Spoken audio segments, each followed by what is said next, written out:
Hello students. Now today we are going to start next lecture of metals and non-metals. तो class 10th का हम जो chapter study कर रहे थे मेटल एंड नॉन मेटल, इसके कुछ लेक्चर हम इससे पहले कवर कर चुके हैं। और अगर हम कहें तो मींस इससे पहले हमने मेटल्स एंड नॉन मेटल का पार्ट 1 स्टडी कर लिया। अगर हम इस चैप्टर को डिवाइड करें तो एक पार्ट तो आप स्टडी करते हो प्रॉपर्टीज से रिलेटेड, सेकंड पार्ट में आयनिक कंपाउंड आप स्टडी करते हो जिसमें हमने सारे केसेस स्टडी किए। तो बच्चों जो लास्ट क्लास में हमने स्टडी किया उसमें इंपॉर्टेंट क्या था उसे एक बार फिर से आप रिवाइज करें। उसमें वो इंपॉर्टेंट पार्ट थे कि आयनिक कंपाउंड की जो विशेषताएं थी कि वो इलेक्ट्रिसिटी कब कंडक्ट करेगा, उसका melting point boiling point high क्यों होगा, उनका एग्जिस्टेंस किस फॉर्म में होता है। ये बहुत बेसिक से क्वेश्चन है और इनके आंसर्स भी बहुत सिंपल हैं। तो आप आयनिक कंपाउंड को काफी अच्छे से समझें, उनकी प्रॉपर्टीज को समझने की कोशिश करें। फिर हम आज स्टार्ट करेंगे इस चैप्टर का नेक्स्ट पार्ट, मेटलर्जी। तो मैं आपको पहले ही क्लियर कर दूं कि अब तक जो आपने प्रॉपर्टीज वाला पार्ट स्टडी किया था वो क्लास 8th का रिपीटेशन था क्लास 10th में।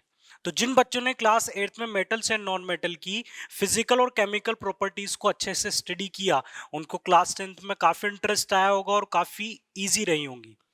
सिमिलरली जो बच्चे क्लास 10th में अगर मेटलर्जी अच्छे से स्टडी करेंगे तो सेम पोर्शन रिपीट होगा क्लास 12th में। तो 12th में जब मेटलर्जी आएगा तो ये सारा जो पार्ट आप स्टडी करने जा रहे हो ये एज इट इज आपको स्टडी करने को मिलेगा। मींस ये आपका अगर कवर्ड होगा तो आपको फर्दर जो कॉन्सेप्ट्स मिलेंगे वो और अच्छे से आप लोग ग्रैब कर पाएंगे। चलिए अब बात करते हैं, our today's topic is metallurgy. आज के लेक्चर में हम इस टॉपिक का इंट्रोडक्टरी पार्ट डिस्कस करेंगे कि मेटलर्जी में होता क्या है, कौन सी ऐसी कॉमन स्टेप्स है जो मेटलर्जी में जनरली किसी भी पर्टिकुलर मेटल के लिए काम में ली जाती है। हम डिफाइन करेंगे कि मेटलर्जी क्या होता है। बट उससे पहले एक क्वेश्चन है मेरा आप लोगों के लिए अबाउट अकरेंस ऑफ मेटल्स। आपके आसपास आपके सराउंडिंग में कई सारे ऐसे ऑब्जेक्ट्स हैं, कई सारे ऐसे मैटर हैं जो मेटल से बने हुए हैं। आप अपने आसपास आयरन देखते हो, सिल्वर देखते हो, एल्यूमिनियम है, कॉपर है। तो ये जितनी भी मेटल्स है बच्चों, ये क्या डायरेक्ट हमें नेचर में इसी फॉर्म में मिली थी कि कहीं पर हमें सीधा आयरन मिल गया, या आयरन जैसा आपके आसपास रखा हुआ है वैसा ही ऊपर से मतलब ऑटोमेटिकली वैसा ही बन करके आया था। तो ऐसे कई सारे क्वेश्चंस हैं और इनकी रिसर्च के बाद हमें पता चलता है कि जितनी भी मेटल्स हैं ये आपके सराउंडिंग में जिस फॉर्म में अवेलेबल है उसी फॉर्म में आपको डायरेक्टली नहीं मिलती है। ये किसी अदर केमिकल्स की फॉर्म में आपको मिलती है और उनसे इन्हें एक्सट्रैक्ट किया जाता है। तो हम उस एक्सट्रैक्शन को स्टडी करेंगे कि किस तरह से मेटल को प्रिपेयर किया जाता है, मेटल किस तरह से बनाई जाती है। तो अकरेंस ऑफ मेटल्स के हमारे पास दो ऑप्शन है, मींस दो, there are two types of form जिनके अंदर मेटल आपके आसपास अकर होती है। मींस मेटल का अकरेंस डिफरेंट डिफरेंट फॉर्म में होता है। फर्स्ट वन होती है अनकंबाइंड स्टेट, जिसे हम बोलते हैं बच्चों नेटिव स्टेट, और सेकंड होती है कंबाइंड स्टेट। देखिए आपको जब देखो, पहले तो मैं क्लियर कर दूं कि मेटल्स कहां से निकाली जाती है, अर्थ क्रस्ट से। अर्थ क्रस्ट से माइनिंग की जाती है और माइनिंग के बाद वहां से हमें क्या मिलते हैं, मिनरल्स, और उन मिनरल से ही एक्सट्रैक्ट किया जाता है मेटल को। तो ये पॉइंट आप क्लियर रखेगा। अब जो मिनरल्स आपको मिलते हैं, कुछ मिनरल्स के अंदर जो मेटल्स होती हैं वो कंबाइंड स्टेट में होती है और कुछ मिनरल्स में मेटल्स जो होती हैं वो अनकंबाइंड स्टेट में होती है। तो बात करते हैं कि ये डिफरेंस क्यों आ जाता है कंबाइंड और अनकंबाइंड का। तो बच्चों ये भी आपको अब क्लियर हो जाना चाहिए कि कंबाइंड और अनकंबाइंड का डिफरेंस इसलिए आएगा because there are some metals which are very reactive. कई सारी ऐसी मेटल्स है जो रिएक्टिव होती हैं और कई ऐसी मेटल्स है जो लीस्ट रिएक्टिव होती है। तो बच्चों जो लीस्ट रिएक्टिव है वो हो सकता है कि आपको अनकंबाइंड स्टेट में मिल जाए, बट जो रिएक्टिव है वो आपको कभी भी अनकंबाइंड स्टेट में नहीं मिलेगी। क्यों नहीं मिलेगी बेटा, क्योंकि वो रिएक्टिव है, और रिएक्टिव है तो नेचर में ऐसे बहुत सारे एलिमेंट प्रेजेंट हैं जिनके साथ वो आसानी से रिएक्ट कर सकती है, जैसे कि ऑक्सीजन हुआ या फिर other non metallic element air के अंदर जो अदर गैसेस प्रेजेंट है उनके साथ वो रिएक्ट कर सकती हैं।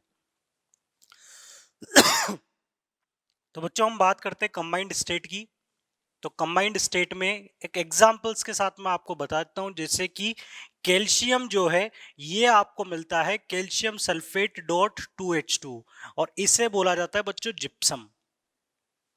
आयरन जो है ये आपको नेचर में Fe की फॉर्म में ना मिलते हुए Fe2O3 या Fe3O4 या FeS2 या फिर FeCO3 कई सारी फॉर्म्स में आपको आयरन मिल सकता है। तो मेरा पॉइंट ये है कि जो रिएक्टिव मेटल्स होती हैं वो आपको नेचर में कंबाइंड स्टेट में मिलेंगी और ये कंबाइंड स्टेट आपके सामने है। वो या तो अपने ऑक्साइड्स की फॉर्म में आपको मिलेंगे, सल्फेट की फॉर्म में मिलेंगे, कार्बोनेट की फॉर्म में मिलेंगे, मींस वो नेचर में प्रेजेंट एलिमेंट और गैसेस के साथ रिएक्ट करके एक पर्टिकुलर कंपाउंड की फॉर्म में आपको मिलते हैं। तो ये है रिएक्टिव मेटल्स की बात जिनकी इन एलिमेंट्स के प्रति एफिनिटी अच्छी होती है। अब बात करते हैं नेटिव स्टेट। नेटिव में स्टेट मींस अनकंबाइंड स्टेट। तो less reactive metals which have less affinity towards oxygen and other elements etc. ठीक है, वो मेटल्स जिनकी रिएक्टिविटी कम होती है, जैसा कि आप लोग जानते हैं कि सिल्वर, गोल्ड या प्लेटिनम या कॉपर जिनकी रिएक्टिविटी कम होती है। तो ये ऑक्सीजन से या अदर एलिमेंट्स की बात की जाए, अदर गैसेस की बात की जाए, कार्बन डाइऑक्साइड या सल्फर जो भी एटमॉस्फेयर में प्रेजेंट हैं उनके साथ ही आसानी से रिएक्ट नहीं करेंगे।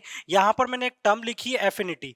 एफिनिटी का मतलब है कि इनकी इन सारे सब्सटेंस के प्रति, इन सारे सब्सटेंस के साथ इनकी एफिनिटी कंबाइन होने की जो एबिलिटी है वो काफी कम होती है, बहुत कम होती है, इसलिए उनके साथ कंबाइन नहीं हो पाते। क्यों कम होती? क्योंकि ये लेस रिएक्टिव होती हैं। तो इसके एग्जांपल्स अगर बात की जाए तो सिल्वर आपको सिल्वर की फॉर्म में ही मिलेगा, गोल्ड की बात की जाए, प्लेटिनम की बात की जाए, तो ये सारी जो मेटल्स है ये आपको कैसे मिलती है? अनकंबाइंड फॉर्म में मिलती है। आज भी आप लोग सुनते हैं कि कई जगह पर माइनिंग की जाती है और वहां पर डायरेक्ट क्या निकल जाता है? गोल्ड निकलता है, ना कि गोल्ड का कोई कंपाउंड निकलता है। मानते हैं कि जो गोल्ड आप माइन करते हो उसमें कई सारी इंप्योरिटीज होती है, तो उसे कई सारे प्रोसेस से पास किया जाता है, बट जो आपको गोल्ड मिलता है वो किसी कंपाउंड की फॉर्म में नहीं, आपको अनकंबाइंड स्टेट में मिलता है। सिमिलरली सिल्वर एक ऐसा एग्जाम्पल है, कॉपर ऐसा एग्जाम्पल है जो आपको कुछ जगह पर तो कंबाइंड स्टेट में मिल जाते हैं, बट कुछ जगह पर अनकंबाइंड स्टेट में भी मिल जाते हैं। तो सिल्वर जो है ये आपको नेटिव स्टेट में भी मिलता है और सिल्वर आपको कंबाइंड स्टेट में भी मिलता है। आप आगे स्टडी करेंगे AgCl की फॉर्म में, Ag2S की फॉर्म में हमें क्या मिलता है?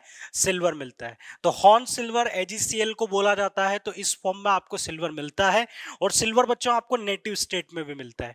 सिमिलरली हम कॉपर की भी बात कर सकते हैं, कॉपर आपको नेटिव स्टेट में भी मिलता है और कॉपर की कई सारी कंबाइंड स्टेट भी है, जैसे कॉपर पाइराइट हुआ, कॉपर ग्लांस हुआ, क्यूप्राइट हुआ, Cu2O। तो इनके अंदर भी इन सारे जो कंपाउंड है ये भी किसके कंपाउंड है? कॉपर के। ठीक है, तो ये एक हमारा पार्ट था कि मेटल किस तरह से मिलती है। तो सबसे पहले तो बच्चों हम ये क्लियर कर लें कि मेटल दो फॉर्म में मिलती है, एक कंबाइंड फॉर्म में, एक अनकंबाइंड फॉर्म में। ठीक है, ज्यादातर जो मेटल्स है वो कंबाइंड फॉर्म में मिलती है और कुछ मेटल्स जो है वो आपको अनकंबाइंड फॉर्म में भी मिल सकती हैं। चलिए, ये अकरेंस की बात हो गई। अब हमें आगे सोचना है कि अर्थ क्रस्ट से जो मटेरियल आप बाहर निकालते हो उसे क्या नाम दिया जाता है। ठीक है, वैसे मैं नाम आपको बता चुका हूं, आप भी जानते हैं कि अर्थ क्रस्ट से मेटल एक्सट्रैक्ट करने के लिए जो सब्सटेंस निकाले जाते हैं उन्हें क्या बोला जाता है? मिनरल। तो हम बात करेंगे मिनरल की और फिर एक नई टर्म इंट्रोड्यूस की जाएगी और फिर फाइनली हम डिफाइन करेंगे मेटलर्जी को। तो सबसे पहले मेटल का अकरेंस कैसे हुआ ये हमने पता कर लिया।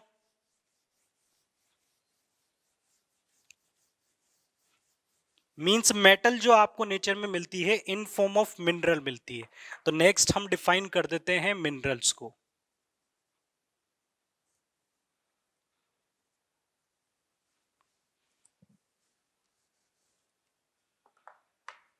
सब्सटेंस फ्रॉम विच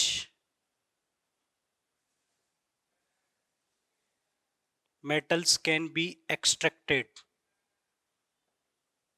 जिनसे मेटल को एक्सट्रैक्ट किया जा सकता है और जो आपको कहां से मिलते हैं? Minerals obtained from earth crust. तो अर्थ क्रस्ट से आपको मिलते हैं बच्चों मिनरल, और उन मिनरल से मेटल को एक्सट्रैक्ट किया जाता है, उन सब्सटेंस को क्या बोला जाता है बच्चों, मिनरल बोला जाता है।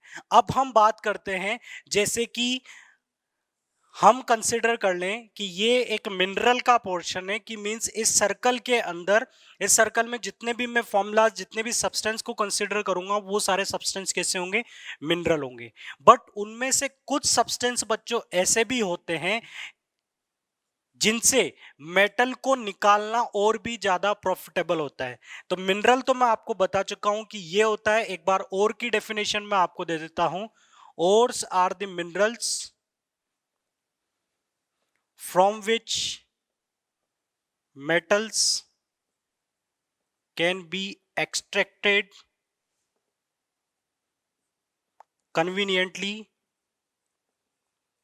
and profitably।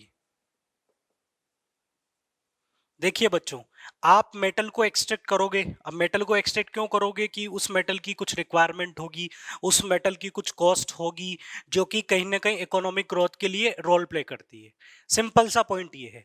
अब मान लेते हैं कि आपके पास दो तरह के मिनरल हैं, मिनरल ए और मिनरल बी।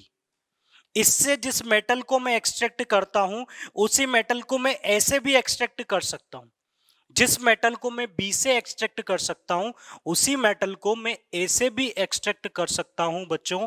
बट बी से एक्सट्रैक्ट करना काफी टिपिकल प्रोसेस है, काफी एक्सपेंसिव प्रोसेस है।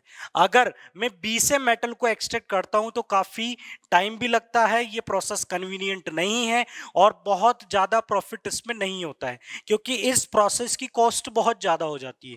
और अगर मैं ए से मेटल को एक्सट्रैक्ट करता हूं तो ये प्रोसेस कन्वीनियंट है, लेस एक्सपेंसिव है, और यहां पर जो मेटल आपको मिलेगी उसकी अबंडेंस भी आपको ज्यादा मिलेगी। मींस एक सिंपल सा कंपैरिजन में आपको बोलूं कि अगर आपको मेटल एम को ए या बी में से निकालना है, तो आप किससे मेटल को निकालना प्रेफर करेंगे, ए से। क्यों? क्योंकि ए से मेटल को एक्सट्रैक्ट करना हमारे लिए प्रॉफिटेबल है। ए को ए से अगर एक्सट्रैक्ट करते हो तो ये आपके लिए प्रॉफिटेबल है। मींस दोनों को मिनरल कहा जा सकता है, बट वो मिनरल जिससे आप मेटल को प्रॉफिटेबली एक्सट्रैक्ट कर सकते हो, उस पर्टिकुलर मिनरल को क्या नाम दिया जा सकता है बच्चों, ओर। तो एक को डिफरेंस नहीं है, और ही मिनरल है, क्लियर, और ही मिनरल हैं जिनसे मेटल को प्रॉफिटेबली एक्सट्रैक्ट किया जा सकता है। बट दूसरा पॉइंट ये है कि जितने भी मिनरल हैं वो और की कैटेगरी में नहीं आते हैं, बट जितने भी ओर्स हैं वो मिनरल की कैटेगरी में आ सकते हैं। तो एक कॉमन सा स्टेटमेंट जो एनसीईआरटी टेक्स्ट बुक्स में लिखा हुआ होता है, उसको हमें यहां पर समझना है, that all ores are minerals but all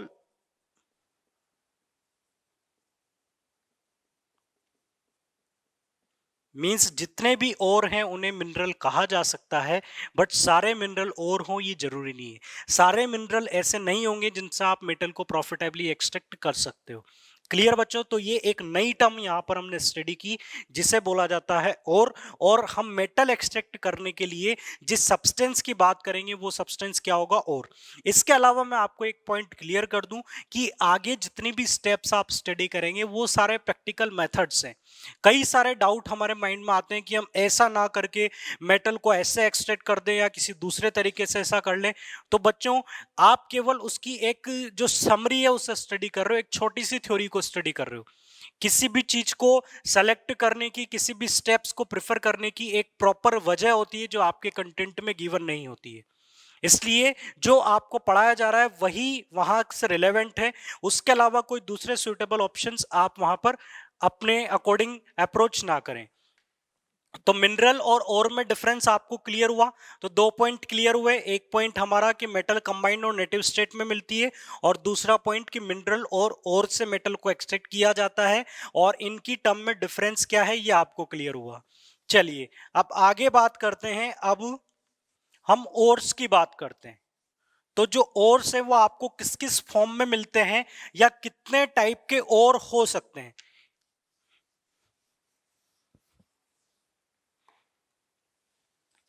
तो बच्चों अब बात करते हैं ओर्स की। बट और से स्टडी करने से पहले आप एक जो इम्पोर्टेंट पॉइंट है या एक एक्स्ट्रा पॉइंट है जो मैं आपको बता देता हूं, जैसे कि आपसे पूछा जाता है मोस्ट अबंडेंट मेटल कौन सी है, मींस अर्थ क्रस्ट में सबसे ज्यादा मिलने वाली मेटल कौन सी है। अबंडेंस का मतलब क्या होता है, जिसकी अवेलेबिलिटी बहुत ज्यादा हो, बहुत ज्यादा अमाउंट में जो प्रेजेंट हो, तो वो मेटल होती है बच्चों एल्यूमिनियम। ये कॉमन सा क्वेश्चन पूछ लिया जाता है। और सेकंड मोस्ट मेटल पूछा जाए, सेकंड मोस्ट अबंडेंट मेटल, तो इसमें आपका आंसर क्या होगा, आयरन होगा।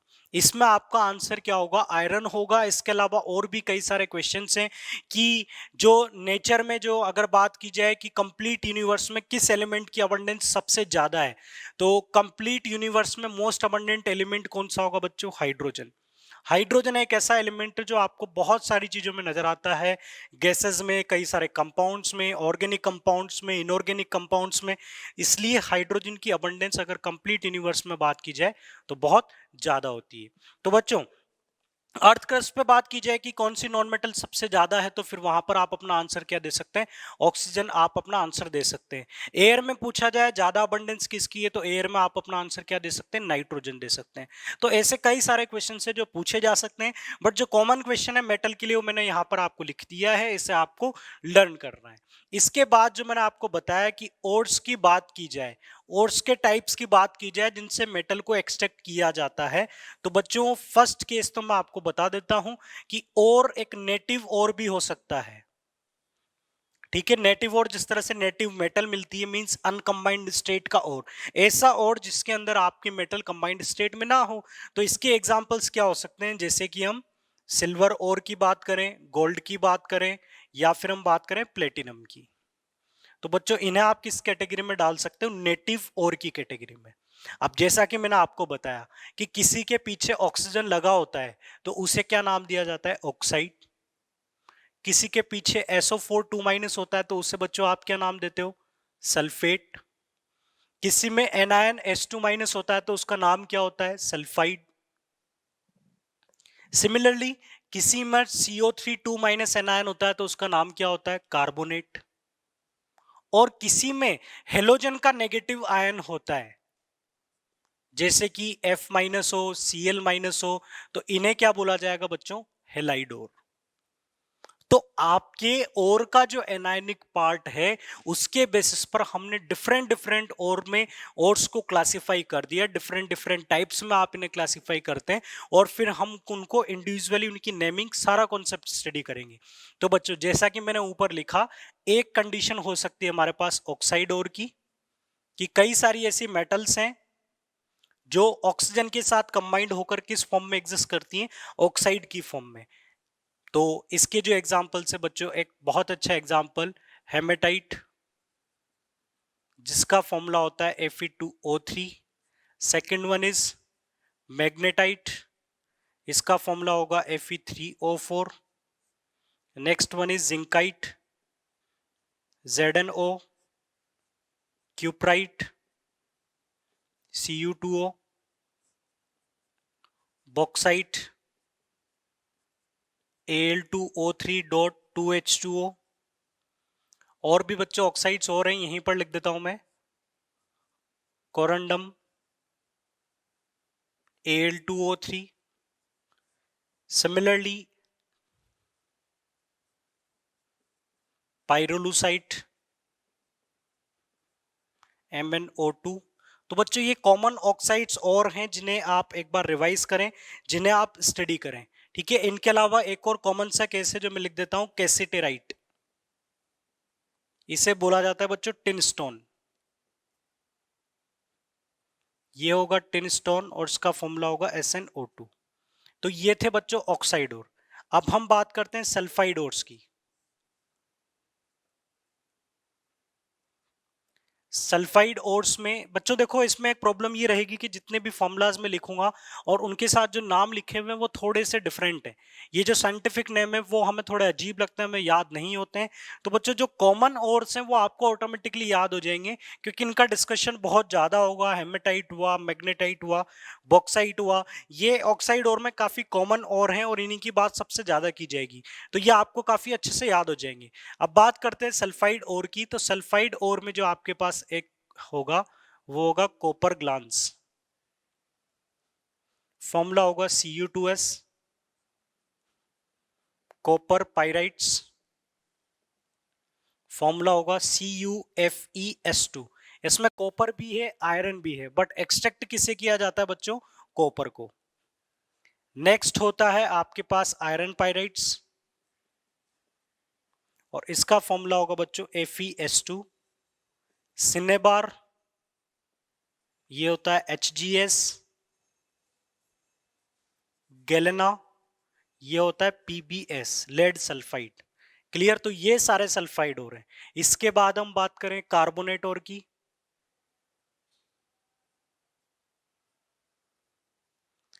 कार्बोनेट ओर्स में एक होगा आयरन और FeCO3 which is known as siderite, और दूसरा होगा आपके पास calcium carbonate which is known as limestone,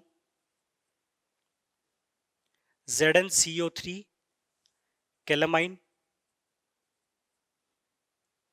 और भी हो सकते हैं, कॉपर कार्बोनेट हो सकता है, लेड कार्बोनेट हो सकता है, बट बच्चों ये ज्यादा इंपॉर्टेंट है, आप इन्हें रिवाइज करें। एक डोलोमाइट भी आप बोल सकते हैं, CaCO3.MgCO3। यहां से एक्सट्रैक्ट किया जाता है बच्चों मैग्नीशियम को, और इसे बोला जाता है dolomite. Next sulphate ores. Sulphate ore में CaSO4.2H2O known as gypsum. Next is MgSO4.7H2O known as Epsom salt. PbSO4 lead sulfate which is known as Anglesites. BaSO4 known as barytes. तो बच्चों ये कॉमन ओर्स मैंने लिखे हैं, फिर से मैं मार्क कर देता हूं। यहां पर जो कॉपर ग्लांस है, सिनेबार है, गैलेना है, ये इंपॉर्टेंट है। कॉपर पाइराइट इंपॉर्टेंट है। कार्बोनेट में कैलामाइन इंपॉर्टेंट है, और यहां पर जिप्सम ज्यादा इंपॉर्टेंट रहेगा। सल्फेट पर इतने क्वेश्चन नहीं आते हैं, या आपके जो कंटेंट में ज्यादातर जिस पर बात की जाएगी बच्चों, वो ऑक्साइड या सल्फाइड और ही होंगे। ज्यादातर क्वेश्चंस या तो सल्फाइड और के आपको मिलेंगे, या फिर ऑक्साइड और का डिस्कशन होगा। मींस ये दोनों ज्यादा इंपॉर्टेंट है, आप इन्हें जरूर रिवाइज करें। इसके बाद जो नेक्स्ट बच चुका है वो है हेलाइड और, कि कई सारी ऐसे मेटल्स है जो हेलोजन के साथ आपको कंबाइंड स्टेट में मिलती है। तो हेलाइड और कौन कौन से हो सकते हैं?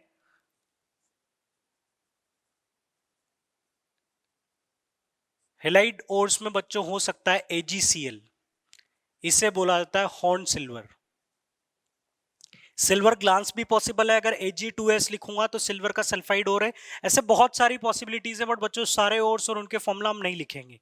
जो कॉमन है उन्हीं की बात हम करेंगे। एक होगा AgCl, और भी आपके पास हो सकता है CaF2 जिसे बोला जाता है फ्लोरस्पार। नेक्स्ट लास्ट बच्चों Na3AlF6 which is known as cryolite. Cryolite यहां पर इंपॉर्टेंट है, इसे याद रखिएगा, क्योंकि इसकी बात हम बाद में भी करेंगे। तो ये सारे ओर्स हैं, आप एक बार इन्हें नोट करें, फिर हम कंटिन्यू करते हैं। फिर से मैं क्लियर कर देता हूं, एक बार मैं आपको रिवीजन भी करवा देता हूं। ये सारे डिफरेंट डिफरेंट ओर्स है, मींस मेटल की फॉर्म है जिनमें आपको मेटल मिलती है, और इनसे मेटल को एक्सट्रैक्ट किया जाता है। तो आयरन के जो ओर्स आपके सामने है वो है Fe2O3 हेमेटाइट, मैग्नेटाइट, और इसके अलावा FeCO3 है, सिडराइट है, आयरन पाइराइट है। इन सबसे किसे एक्सट्रैक्ट किया जाता है? आयरन को। जिंक के और आप देख सकते हैं जिंकाइट यहां पर लिखा हुआ है, और जिंक कार्बोनेट कैलामाइन, जिससे किसे एक्सट्रैक्ट किया जाता है? जिंक को एक्सट्रैक्ट किया जाता है। तो अलग अलग मेटल के लिए यहां पर कई सारे ओर्स हैं। एक और हेलाइड और, अगर मैग्नीशियम के लिए बात की जाए तो एक पॉसिबिलिटी है KCl.MgCl2.6H2O, और इसे क्या बोला जाता है बच्चों? कार्नेलाइट। तो आप अपने कंटेंट में भी एक टेबल देखेंगे जिसमें कई सारे ओर्स और उनके फॉर्मूलाज आपको दिए होंगे। तो कार्नेलाइट से मैग्नीशियम एक्सट्रैक्ट किया जाता है KCl.MgCl2.6H2। जिप्सम वगैरह जितने भी ये सल्फाइड ओर्स हैं, कॉपर ग्लांस और यहाँ पर जो सिनेबार है, गिलेनाइट, ये इंपॉर्टेंट है, आपने रिवाइज कीजिएगा। तो आप इसे नोट करें। फिर इसके बाद हम बात करते हैं कि मेटलर्जी होता क्या है, इन ओर से क्या किया जाएगा, क्या प्रोसेस होगा जिसे मेटलर्जी बोला जाएगा, और उसकी कौन कौन सी कॉमन स्टेप्स होंगी।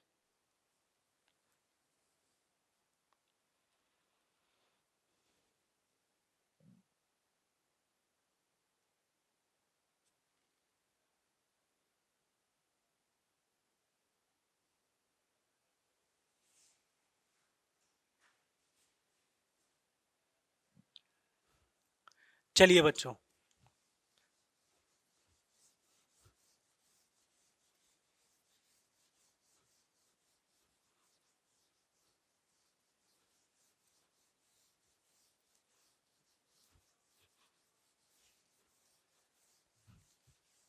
तो बच्चों ये सारे ओर्स थे और उनके फॉर्मूलाज थे और उनके जो नेम है वो आपने देखे।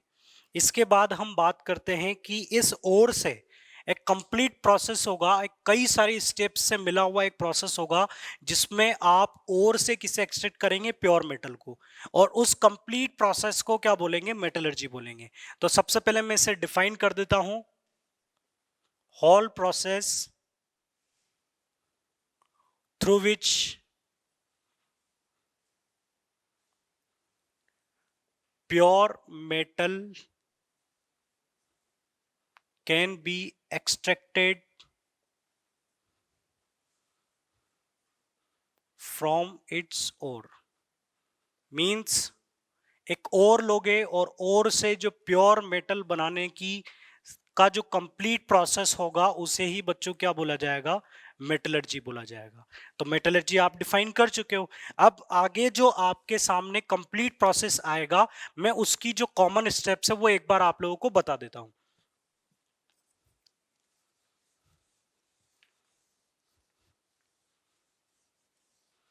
तो बच्चों, मेटलर्जी के लिए जो आपके पास सबसे पहले होगा और जिससे आप अर्थ क्रस्ट से निकालेंगे, फर्स्ट स्टेप जो होगी हमारी वो ये होगी कि हम इस ओर को पाउडर्ड ओर में कन्वर्ट करेंगे। इसे हम कन्वर्ट करेंगे पाउडर्ड ओर में। आगे आपको बताया जाएगा कि एक और जो है वो आपको बड़े लंप्स की फॉर्म में मिलते हैं और उन्हें पाउडर्ड फॉर्म में कन्वर्ट किया जाता है, जिससे फर्दर जो स्टेप्स आप अप्लाई करने वाले हो वो और अच्छे से वहां पर अप्लाई की जा सकती है। मींस वो तभी प्रॉपर तरीके से मेटल का सेपरेशन हो पाएगा जब आप ओर को पाउडर्ड ओर में कन्वर्ट करोगे। तो इसे बोला जाएगा क्रशिंग और ग्राइंडिंग ऑफ ओर। नाउ बच्चों, नेक्स्ट स्टेप होगी कि इस पाउडर्ड ओर का प्योरिफिकेशन करेंगे हम। इस पाउडर्ड ओर का प्योरिफिकेशन करेंगे और उससे जो आपको मिलेगा वो मिलेगा कॉन्सेंट्रेटेड ओर। कॉन्सेंट्रेटेड ओर आप इसे बोल सकते हैं या फिर आप इसे बोल सकते हैं प्योर ओर, क्योंकि जो ओर आप अर्थ क्रस्ट से निकालते हो ना बच्चों, इसमें कई सारी इंप्योरिटीज इसके साथ अटैच हो जाती हैं। कई सारे इससे अनवांटेड मटेरियल्स हैं जो आपके ओर के साथ अटैच हो जाते हैं। तो हमारा टारगेट होगा कि हम उसका कॉन्सेंट्रेशन करें, उन्हें सेपरेट करें। अब कॉन्सेंट्रेशन के बच्चों दो मेथड हैं। कुछ कॉन्सेंट्रेशन के मेथड ऐसे हैं जिन्हें बोला जाता है केमिकल मेथड, और बच्चों कुछ मेथड कंसंट्रेशन के ऐसे होंगे जो कि फिजिकल मेथड बोले जाएंगे। तो मैं पहले आपसे बात करूं कि फिजिकल मेथड कौन कौन से होते हैं कंसंट्रेशन के। तो कंसंट्रेशन के फिजिकल मेथड में एक आप स्टडी करेंगे ग्रेविटी सेपरेशन। ग्रेविटी सेपरेशन बोला जा सकता है या हम इसे बोल सकते हैं hydraulic washing method. Hydraulic washing के बाद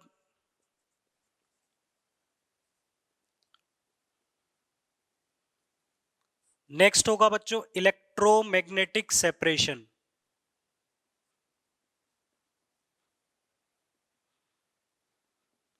और लास्ट होगा फ्रोथ फ्लोटेशन मेथड।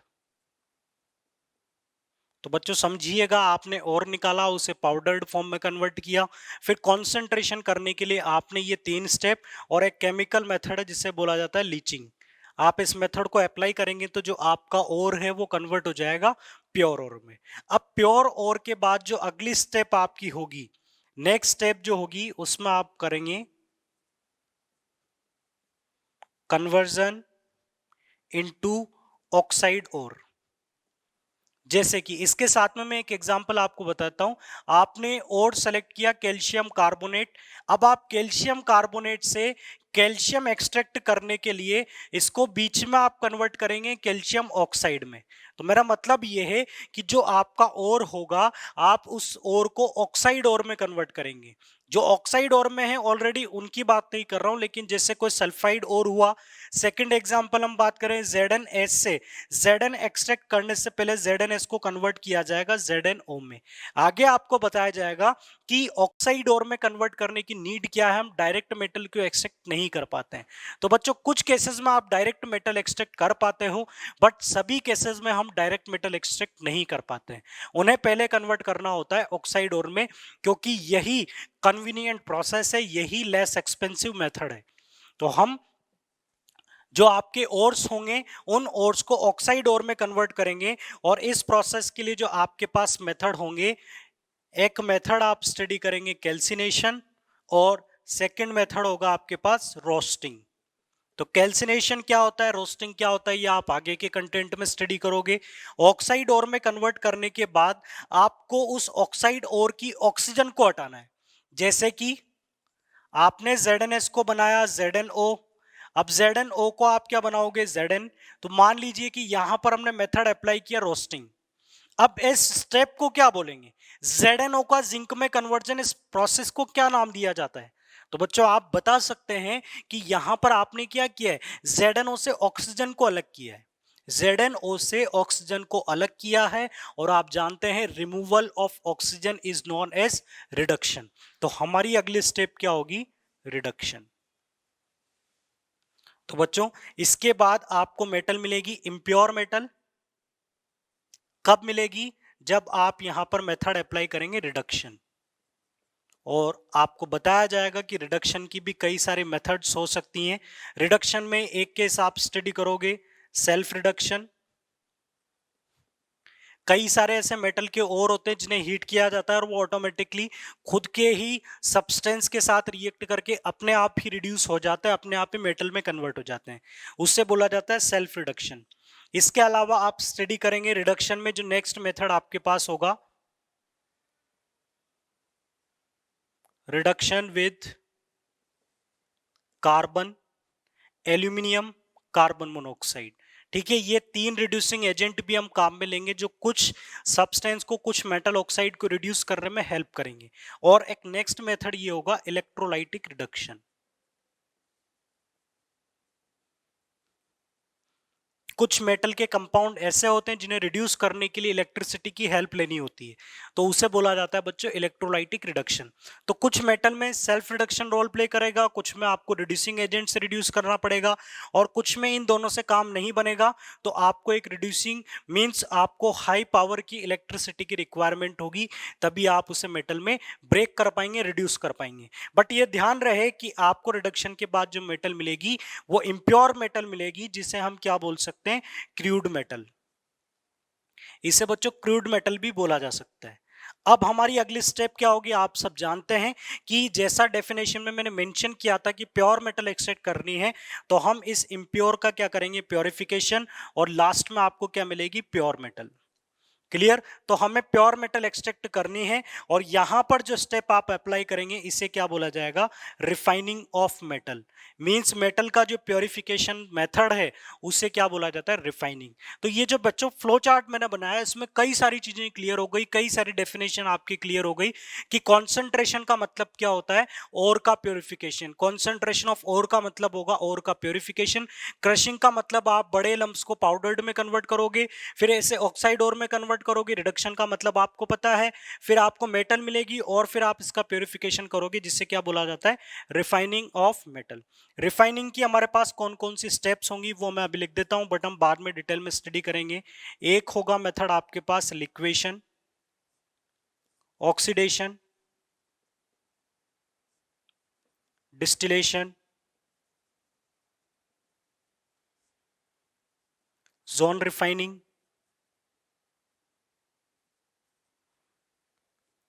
इसके अलावा कुछ जो मेथड्स हैं वो केमिकल मेथड्स हैं। केमिकल मेथड्स में इस तरफ लिख देता हूं रिफाइनिंग के लिए। एक होगा बच्चों वान आर्कल मेथड, और एक आप स्टडी करेंगे मोन्ड्स प्रोसेस। तो बच्चों ये जो मेथड्स आप स्टडी करेंगे ये वेपर फेज रिफाइनिंग इन्हें बोला जाता है। मींस जो आपकी मेटल होगी इम्प्योर मेटल, आप उसे वेपर की फॉर्म में कन्वर्ट करेंगे किसी से कंबाइन करके, और फर्दर जो वेपर फेज आपको मिलेगी उससे हम एक्सट्रैक्ट करेंगे मेटल को। वो आपको बाद में बता दिया जाएगा, अभी आप इसके बारे में ना सोचें। वान आर्कल मेथड, मोन्ड्स प्रोसेस, और बच्चों ये एनसीईआरटी में नहीं है। मैं आपको साथ साथ वो भी चीजें क्लियर करता चलूंगा जो एनसीईआरटी में नहीं होंगी। इसके अलावा एक जो मेथड बच चुका है वो है इलेक्ट्रोलाइटिक रिफाइनिंग, जो कि काफी इंपॉर्टेंट है इन सारी मेथड्स में, इलेक्ट्रोलाइटिक रिफाइनिंग। वैसे ही रिडक्शन में भी इलेक्ट्रोलाइटिक रिडक्शन इंपॉर्टेंट होगा, इन पर क्वेश्चंस पूछ लिए जाते हैं बोर्ड एग्जाम के पर्पस से। तो बच्चों ये मेटलर्जी का कंप्लीट फ्लो चार्ट है कि किस तरह से मेटल को उसके ओर से एक्सट्रैक्ट किया जाता है। तो आप इस सारे चार्ट को अपने माइंड में रखिए, और जैसे जैसे आपको आगे का कंटेंट पढ़ा जाए तो आप वेरीफाई करते जाएं कि आप कौन से स्टेप तक पहुंच चुके हैं, और जितने भी क्वेश्चंस आपके माइंड में इस फ्लो चार्ट को देखने के बाद जनरेट होते हैं आप चेक करते जाइए कि आपको उनके आंसर्स मिल पा रहे हैं नहीं मिल पा रहे हैं। तो आप स्टार्टिंग में अपने माइंड में क्वेश्चन बना लें कि लीचिंग का मतलब क्या होता है, कैल्सिनेशन रोस्टिंग में डिफरेंस क्या है, दोनों में किस तरह से और ऑक्साइड और में कन्वर्ट होता है, और रिडक्शन को हमने 3 कैटेगरी में अलग अलग केसेस में क्यों डिवाइड किया, क्यों जरूरत पड़ती है इलेक्ट्रोलाइटिक रिडक्शन की, और कुछ में सेल्फ रिडक्शन हो जाता है, तो इन दोनों में क्या डिफरेंस होगा, इसमें क्या डिफरेंस होगा, और रिफाइनिंग के लिए इतने सारे मेथड्स क्यों डिफाइंड है, कौन सी ऐसी मेटल्स हैं जहां पर आपको वॉन अर्कल मेथड की जरूरत पड़ती है, कौन सी मेटल्स है जिन्हें डिस्टिलेशन से प्योरीफाई किया जा सकता है। तो ये जो सारे क्वेश्चंस हैं इनके जवाब मिलेंगे आपको नेक्स्ट लेक्चर में। हम step by step metallurgy start करेंगे। तो स्टार्टिंग के कुछ लेक्चर में हम यहां तक कवर करेंगे, फिर आपका ये पार्ट होगा और लास्ट लेक्चर में आप यहां तक पहुंच जाएंगे। फिर बच्चों उसके बाद जो हमारा नेक्स्ट टॉपिक होगा वो कोरोजन और अलॉय होगा। वो बुक में पहले दिया हुआ है बट उसका डिस्कशन हम लास्ट में करेंगे। So students, thank you for watching this lecture.